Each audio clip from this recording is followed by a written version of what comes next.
Pilipinas kong hinigugma, ang yuta kong Gipoy'an.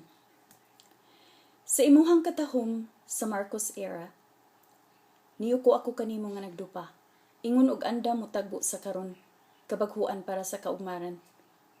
Balik-lantaw sa kaniadto nga panahon. Mabulokon gayud kadto nga pangandoy puno sa mga damgo ug paglaum. Diay ang dangatan lisod hibaw-an. Sayop ako ug wala ako magdahom. Mga baba daghang nanganga, mga mata daghang nangabuta, mga dunggan wala nay madunggan, mga hulagway nila piso nakamarka. Anaa'y uban kinabuhi ang hinagiban, ug ang pipila nakigbisog sa kamatuoran. Nanagbuy-od sila wala nay ginhawa.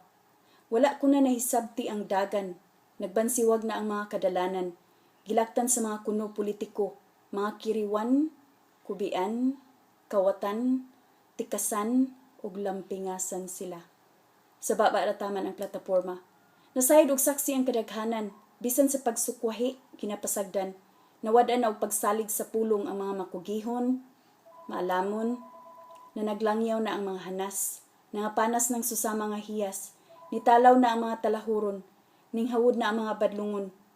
Wala ko na mahisay ria sa paingon, kining tanan, dili ba ka orom? Sa mga kasikas nga nagpamalikas, nga nagsugnod sa kadaot o kaalaot, nagpadayon paghihapon, walay hunong, nagmando og pagbantay hunghong. Masakpan lagi ko no, lusot man gihapon.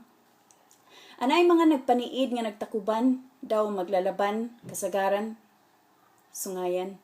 Nagkumbayot na, mga anaa'y baruganan, ulan-ulan ang nagtukmod sa pag-aginod, sa nagkaunlod mong nagtinga nga nasod, dili ra, libruhan kung ako nga batbaton.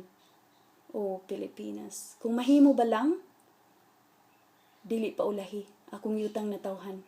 Pilipinas, pakigbisog, pakigbatok, pagmata, bangon, bangon, barog, iwara ang dili ikatumpag nga bandira.